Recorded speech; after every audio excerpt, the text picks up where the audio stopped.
ये कहानी सत्य घटनाओं से प्रेरित है। जिनके साथ ये घटनाएं घटी उसकी वास्तविकता उन्हीं तक सीमित है।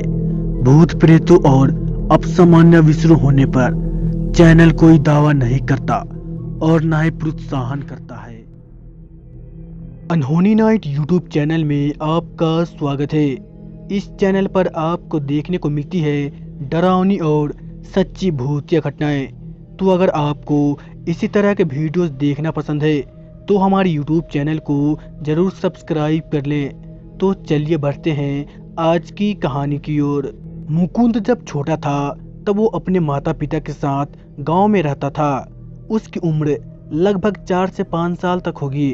उसके गांव में उनका घर बहुत ही बड़ा था, इसीलिए वो अपने कमरे में ही अकेला सोना पसंद करता था। उसे रोज रात को खिड़की के बाहर एक औरत दिखाई देती थी। वह अपने माता पिता को उस महिला के बारे में रोज बताता था कि उसने सफ़ेद साड़ी पहनी हुई होती है, उसकी आंखें लाल है और वह मुझे बुलाती है। लेकिन वह बहुत छोटा होने के कारण उसके माता पिता उसे अनसुना करते थे। कुछ दिनों बाद उसके पिताजी की नौकरी शहर में लग गई। नौकरी अच्छी थी, इसीलिए उनके परिवार ने शहर में ही रहने का फैसला किया। गांव का घर खाली हो गया। अब उनका गांव जाना भी कम होने लगा था। 10 साल के बाद मुकुंद तो अपने गांव के बारे में लगभग सब कुछ भूल चुका था। उसको रात में देखने वाली औरत की याद थी, मगर अब वो उसे भी सपना समझने लगा था। पर एक दिन कोरोना वायरस की महामारी में उसके पिताजी का काम घर से होने लगा। तब उसके परिवार ने सोचा कि क्यों ना गांव में जाकर सुकून से जी लेते हैं। इसीलिए मुकुंद का परिवार कुछ दिनों के लिए गांव में रहने के लिए चला गया। उन्होंने गांव में आने के बाद पूरा घर साफ किया।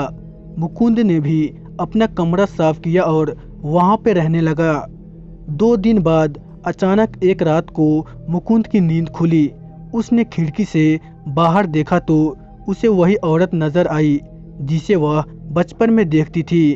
उसकी लाल आंखें चमक रही थी और वो उसे पहले की तरह बुला रही थी। मुकुंद काफी डर गया था और उसने जल्दी से खिड़की बंद कर दी।